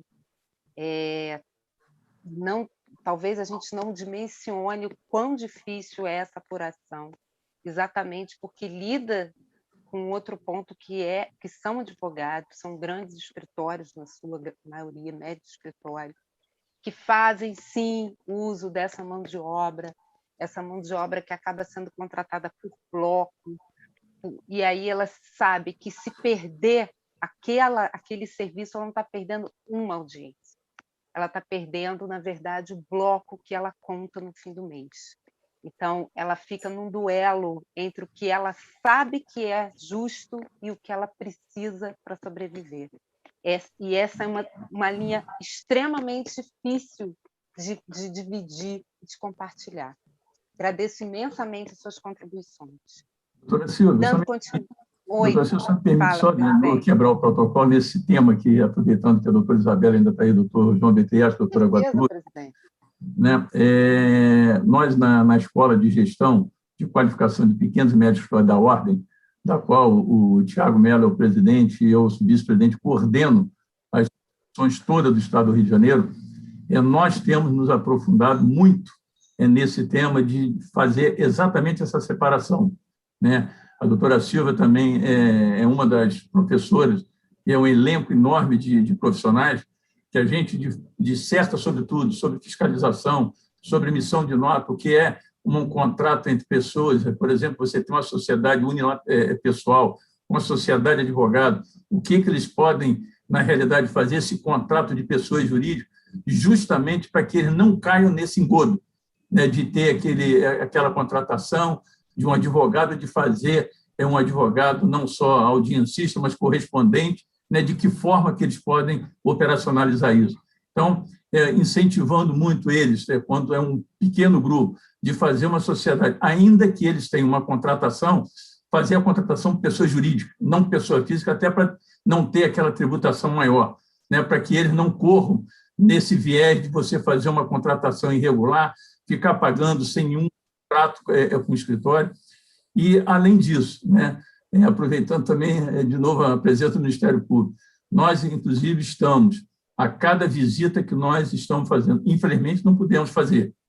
Ela já era um programa nosso, projeto nosso, que nós administramos, de fazer essas audiências, né, presenciais. Nós não podemos fazer em decorrência da pandemia. Para que o Ministério Público possa ter uma noção, nós falamos com 600 advogados no ano passado. Visitamos, por via online, 19 subseções. Só esse mês nós já vamos visitar 9 subseções, né, exatamente buscando esse tema, né, e entramos nesse viés também de não fazer esse tipo de contratação irregular, né, e dando uma orientação a eles, jurídica, com todos os profissionais, de que forma que eles podem fazer. E, além disso, né, eu ainda, como presidente do sindicato, que acumula essa função, né, eu tenho conversado com cada presidente de subseção que nós estamos nomeando um delegado do sindicato representado dentro daquela atuação aonde que a subseção atua, né, para que, a hora que eles detectarem algum tipo de fraude na relação de trabalho, para que eles possam entrar em contato com a gente, para que nós, através da Procuradoria, possamos ingressar com essa ação e, obviamente, chamar o Ministério Público como terceiro interessado. Então, é só esse esclarecimento que eu preciso dar. Muito obrigado, senhor, novamente ter cortado aí, quebrado o protocolo. Imagina, a audiência pública é assim mesmo, é isso que torna ela rica e tão valiosa. E agora a gente vai dar aí a última palavra a quem, na verdade, juntamente com o Ministério Público, tem esse assunto no seu dia a dia, que a OAB, já preocupada com esse tema, nós nos associamos a essa preocupação para fazer essa audiência pública, mas a OAB já havia indicado a relevância do debate sobre esse tema, constituiu a comissão da advocacia correspondente, que é presidida pela doutora Flávia Vanderlei, a quem eu passo a palavra. Doutora Flávia Vanderlei, bom dia, seja bem-vinda. Bom dia, doutora Silvia, bom dia a todos. Doutora Silvia, inicialmente eu agradeço o convite, eu acho que é sempre importante esse debate para mim, é um tema muito sensível, até mesmo porque eu sou advogada correspondente há mais de 10 anos, e então eu tenho uma outra visão, eu acho que eu tenho uma visão de quem está na posição, e não de quem passeia pela posição. Pelo amor de Deus, sem desmerecer as colocações, eu acho que todas elas precisam ser alinhavadas. E eu vou tentar fazer isso. Cumprimento o doutor Cláudio, nosso presidente do sindicato, o doutor Tiago, um querido amigo, doutor César Dória, muito prazer, doutor João Betier, cumprimento a todos. E aí é aquela lista que a gente conhece. Bem, vamos ver se eu consigo trazer a posição da comissão de correspondência. Primeiro é a colocação de que o advogado é advogado, então todo advogado tem direito e precisa não só do suporte, como do abraçar do sindicato. O sindicato tem essa função. Tá? Antigamente, isso já nos idos dos anos 80, 90, 2000, o sindicato era para aquele empregado contratado, que tinha um contrato, que tinha uma CLT. Aos poucos, no passar dos anos, o sindicato teve uma modificação da sua figura. Ele não atendia somente ao trabalhador que tinha um contrato de trabalho, mas ele atendia ao trabalhador, e é o fundo, é o pano de fundo da Constituição. A Constituição, o Ministério do Trabalho, infelizmente extinto, era Ministério do Trabalho e Emprego. Então, existem duas coisas diferentes, o emprego e o trabalho. O advogado, ele trabalha, ele pode ser empregado ou não. Essa é a primeira colocação que eu gostaria de ressaltar, de frisar, para chamar bem a atenção. A segunda coisa, nós hoje, dentro da classe advocacia, nós podemos identificar facilmente pelo menos uns cinco nichos, que são os advogados com registro, os advogados sem registro, os associados, que são aqueles da cotinha, né? Os autônomos, que têm seu próprio escritório, têm sua própria banquinha e tudo, e tem a advocacia correspondente. Todos esses podem andar juntos? Podem. Andam, alguns sim, outros não. Todos esses têm as suas especificidades nas suas ações? Sim. E aí nós vamos tratar do advogado correspondente. O advogado correspondente, ele tem uma diferenciação com relação aos demais advogados, que ele não pode se prender a um determinado ramo do direito. Ele não pode ser somente o advogado que faz audiência, que todo mundo chama mais atenção, por quê? Porque ele está ali nos corredores. Então, quando você faz uma concentração de uma determinada categoria num espaço, você vê aquela categoria. Mas o advogado correspondente, ele não é só o que faz audiência. Ele está ali na audiência, mas muitas vezes ele sai da audiência, ele vai no cartório, ele sai do prédio dos tribunais e vai fazer outras atividades, E aí o segmento é muito amplo. Então, não podemos nos limitar que existe o audiencista e existe o correspondente. Não, é tudo uma única categoria. Tá? O advogado correspondente não é aquele que simplesmente entrega a petição. Né? Na área trabalhista, você tem a questão de quem ganha o processo é quem faz uma boa audiência, e muitas vezes quem ganha o processo do escritório não é o escritório. Quem ganha o processo do escritório é o advogado correspondente. Então, ele tem que ser valorizado pela sua competência e pela sua eterna atualização. Ele precisa estar eternamente se atualizando por causa das matérias que ele vai pegar. Hoje ele pega uma matéria trabalhista, amanhã ele vai para uma audiência civil, no outro dia ele vai para uma audiência de família, no outro dia ele vai para a delegacia, no outro dia ele vai para o presídio. Então, ele tem um nicho de atuação muito mais amplo do que do que os advogados, do que os escritórios gostariam de enxergar. Isto é uma realidade. Ele não faz só os atos de rua, ele faz também os atos internos. E esses atos internos também demandam tempo. Ele também faz uma petição, ele também faz um procedimento que seja interno. Enfim, são características do advogado correspondente. Eu acho que isso é a primeira coisa que a gente precisa ver, enxergar, olhar. Quem é o advogado correspondente? O que ele faz? Ele faz audiência? Não, ele também faz audiência. Então, ele não é um audiencista. Não existe audiencista, existe o advogado. Tá? Então, me incomoda muito esse termo de audiencista, porque eu sou advogada correspondente, eu não sou audiencista. Eu sou advogada, eu me formei, eu tenho pós-graduação, eu faço o que eu gosto, que é ser advogada. Tá? Nós temos algumas questões. Qual é o tema mais sensível que todo mundo fala? É a remuneração. Não é. É o respeito. Porque quando o escritório te contrata e não te paga, e você vai na OAB, você entra na questão política, que foi muito bem levantada pelo doutor César Doria, que é a trincheira política que nós nos deparamos. É o escritório que contrata, cobra, mas não repassa o valor contratado. E aí nós temos um advogado que prestou um serviço com zelo, né? E aí entra naquela... Aí voa ao Ministério Público. Como é que ele vai buscar na OAB, como é que ele vai buscar no Ministério Público a satisfação desse crédito, de um trabalho que ele realizou? Né? Ele está preso a um escritório? Teoricamente sim, teoricamente não. Eu tenho alguns escritórios que eu presto serviço e que eu sei que eu sempre estarei trabalhando para aquele escritório. Tenho vínculo? Não, não tenho. Porque eu não sou só dele. Eu faço o que eu quero. Hoje eu não posso fazer a sua audiência. Mas nós temos que dividir essa responsabilidade, e eu já havia dito isso há um ano atrás, eu falei a mesma coisa. A responsabilidade pelo advogado correspondente não é só da OAB, é da OAB, é do sindicato, é do IAB, é da ACAT, é do Ministério Público, são dos escritórios que usam essa mão de obra, são dos escritórios. Então,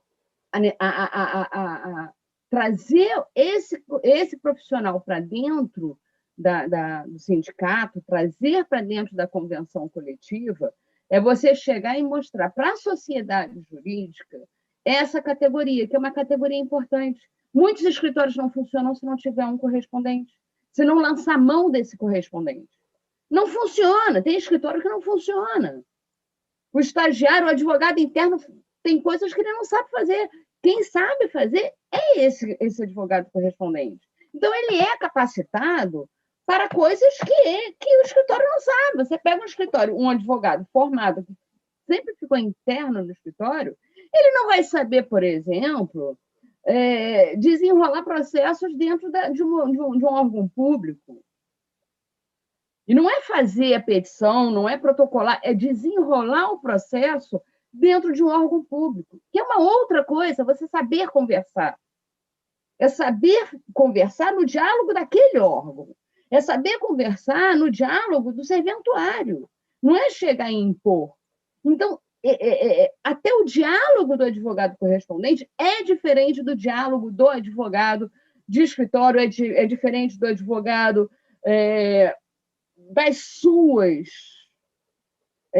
dos seus segmentos do direito, né? Isso é uma coisa que tem que se olhar. Existe um mapeamento, existe uma proposta de mapeamento que foi apresentada já à diretoria da OAB para nós. Só que a proposta que eu apresentei, nós estamos redesenhando como é que vai ser feito esse mapeamento. O mapeamento tem que ser feito de uma forma muito delicada, porque dentro da advocacia correspondente nós também temos subdivisões. E aí nós vamos a essas subdivisões. Quais são essas subdivisões? São aqueles que são só correspondentes? Tem aquele que tem a sua banca vinculado ao IBPEA e faz a sua banca, mas também faz a sua correspondência. Tem aquele que é aposentado ou é pensionista ou tem uma outra renda fixa e aí faz a correspondência para complementar esta renda. Então, até mesmo dentro do nicho da advocacia correspondência, nós temos subclasses. Tá? É precário? É mal pago? É mal remunerado? Muitas vezes é. Só que existe a questão, voltamos à questão da trincheira jurídica. Nós temos uma trincheira política que quem paga é o grande escritório. Quem não paga, por incrível que pareça, os maiores maus pagadores são os maiores escritórios. São os maiores escritórios. O pequeno escritório, aquele que contrata, eles pagam melhor e mais rápido e pagam efetivamente do que os médios e grandes escritórios. Existe, sim, essa dicotomia, essa diferenciação. Tá? Dr. César Doria, ele, na sua fala, ele fez uma colocação referente à deteriorização, ao desrespeito, e a existência de aplicativos. Já existe aplicativo, como Uber, tem o Uber de carro, tem o Uber de advogado. Existem essas plataformas, já existem. Além dessas plataformas, existem empresas que não são formadas por advogados, mas oferecem os serviços de advogado. E aí essas empresas fazem essa captação desse profissional. Normalmente, essas empresas pagam 10%. Eu já vi empresa pagando 7,5% para fazer uma audiência. R$ 7,50 para fazer uma audiência. Uma audiência de instrução no JEC. Era uma audiência simples? Não importa, era uma audiência de instrução. E era no JEC. Tá? Então, assim, nós temos o quê? R$ 7,50. Quantas audiências essa pessoa tem que fazer para conseguir comer um sanduíche dentro do fórum? Para fazer um sanduíche em casa e levar para dentro do fórum. Né? E aquele que não fica sentado dentro do fórum, fica correndo e não tem dinheiro para tomar um suco na rua. Então, anda com uma mochila com tudo que tem que comer. Esse correspondente também rala, também está ali. Só que esse não é enxergado pela sociedade jurídica, pela comunidade jurídica. Ele não é enxergado porque ele está na rua, ele não está concentrado dentro dos fóruns, onde todos circulam. Tem uma matéria, tem uma questão que eu queria trazer, que é uma questão que dificulta muito a atuação da OAB, da comissão, principalmente no que diz respeito à colocação dos valores, né? A fazer uma tabela de honorários, que é uma briga que o CAD tem com todos os conselhos, não é com a OAB. Eu já fiz um mapeamento disso, tem processo do CAD contra o Conselho de Administração, Conselho de Contabilidade, Conselho de Enfermagem, Conselho de Medicina, por causa da tabela que eles alegam haver uma reserva de mercado. Ok. Então, vamos à OAB, junto com o sindicato, vamos traçar isso, vamos fazer uma tabela, porque o CAD não pode se meter no sindicato. O sindicato não é reserva de mercado. Então, assim, a minha fala aqui é a importância de trazer a advocacia correspondente para dentro da convenção coletiva é a coisa primária, é a coisa que tinha que ter acontecido semana passada, e não aconteceu. O correspondente ele se capacita a todo instante. Nós estamos aqui num debate que eu ficaria o dia inteiro falando, porque é muita coisa para se falar sobre advogado correspondente. Muita coisa. Em todos os sentidos. Tá? Muito difícil alinhavar. Eu acho que essas reflexões que eu trouxe, elas precisam ser desvendadas. Tirar a venda, quando eu falo desvendar, é tirar a venda dos olhos e olhar para elas. Quem vai se responsabilizar? Todos, inclusive os próprios advogados correspondentes. Eles precisam também tomar as rédeas da sua responsabilidade. Eu já estou aqui recebendo 1 minuto de fala. Eu agradeço, eu espero que todos reflitam sobre essas colocações. Eu tentei alinhavar a fala de todo mundo, mostrar. Não era o que eu tinha programado, mas eu tentei alinhavar justamente para mostrar a responsabilidade de cada um de nós que estamos aqui debatendo isso. Não é só a remuneração, não é o respeito, ao respeito dos juízes, dos serventuários, dos colegas, dos que nos contratam. Dos que nos contratam. Tá? Agradeço a todos, agradeço a doutora Silvia mais uma vez pelo convite e devolvo a palavra. Imagina, Flávia, depois dessas suas colocações, nós que agradecemos a você dividir conosco o que você, acho que melhor do que eu, de que muitos advogados podem falar, porque você está na trincheira, o que a gente comenta, né? Você é a que está na trincheira. E não é à toa que a OAB também se preocupou com isso e dedicou isso para que pessoas da trincheira pudessem falar e trazer essa contribuição. E essa audiência pública ela tem exatamente esse objetivo. Ela apontar os pontos de vista e poder fazer um intercâmbio desses pontos de vista. Porque, como você bem disse, não é a questão da regulamentação é algo que é o primeiro passo, mas, na verdade, o que a gente quer, de uma forma mais imediata, é a mudança de comportamento, de conduta. Nós sabemos que ainda temos muito a avançar, mas existem essas discriminações, essas diferenças, esse tratamento precarizado, porque ainda há quem olhe o advogado, e aí eu também me remito à fala do Dr. Berthier como advogado de A ou de B, quando ele tem a mesma carteira que qualquer um. Quando o trabalho dele é tão valioso no processo como de qualquer um, quem captou clientes, quem assinou a petição, quem fechou os honorários. Então, é essa valorização que os sindicatos advogados do Estado do Rio de Janeiro quer, sim, colocar nas suas pautas, nas suas conversas, nos seus debates, e eu acho que esse objetivo a gente conseguiu um pouquinho avançar nesse diálogo com essa audiência pública. Para fechar, eu vou passar a palavra para o presidente do Sindicato dos Advogados do Estado do Rio de Janeiro, Dr. Cláudio Goulart, já agradecendo as instituições que aqui participaram, a Ordem dos Advogados do Brasil, o Instituto dos Advogados Brasileiros, o Ministério Público do Trabalho, a OAB através da Comissão da Justiça do Trabalho e da Comissão de Advocacia Correspondente, a ACAT, a AFAT, o IBPEA e o MAT. Agradeço imensamente a participação, as falas e as contribuições. Dr. Cláudio Goulart, por favor. Bom, você já me adiantou, porque eu já fiz o agradecimento a todas as instituições que estão aqui, né? Obviamente, eu reitero, né, o agradecimento da participação, que para a gente foi essencial, isso daí, e falar para todos vocês, a nossa visão hoje do sindicato, né, na realidade, é abrir um debate bem amplo, né? Você não constrói nada sozinho, né? E nós achamos extremamente importante, né, esse debate, trazer todas essas experiências para que a gente possa cada vez mais nos aperfeiçoar, seja através do Ministério Público, seja através de todas as instituições aqui já relacionadas, para não ter tempo.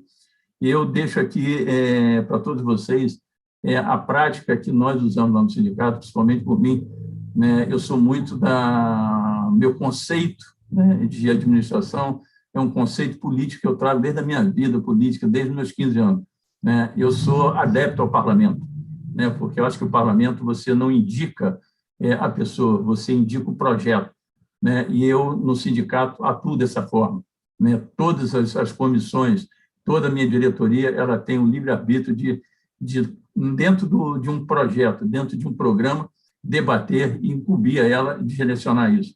E eu me sinto extremamente feliz, né, em ter indicado, né, a doutora Silva como minha procuradora, da qual eu dei a liberdade dela para nomear os subprocuradores, como o doutor Rosildo Bonfim, a doutora Érica, a doutora Mariana, enfim, trazer toda essa experiência. E através também do meu amigo, né, meu parceiro, presidente do IDEPEA, o doutor Tiago, né, que tem me acompanhado na Comissão de Gestão de Pequenos e da Qualificação de Pequenos e Médios Escritórios, do qual eu coordeno, trazer todas essas palestras e dizer a todas essas instituições, na hora que nós pudermos estar presentes nessas visitas que nós haveremos de fazer, se Deus quiser, um curto espaço de tempo, junto com a subseção, eu vou convidar todas essas entidades para que, junto com a comissão, estejam presentes para que esse debate cada vez seja mais amplo e mais aperfeiçoado. Então, eu aqui agradeço imensamente a participação de todos vocês, parabenizo a cada uma das instituições pelo conceito que trouxe, né, pelas experiências que estão passando, né, e, na realidade, eu devolvo a palavra para quem está administrando isso, né, quem está coordenando isso, que é a minha ex-procuradora, doutor Silvia Correia, né, a quem, e dizer a todos os participantes, finalizando, a minha maior alegria, né, quanto presidente, se eu não fizesse nada mais, foi eu trazer a paridade para dentro da entidade. E a minha executiva, o número maior é de mulheres do que de homens.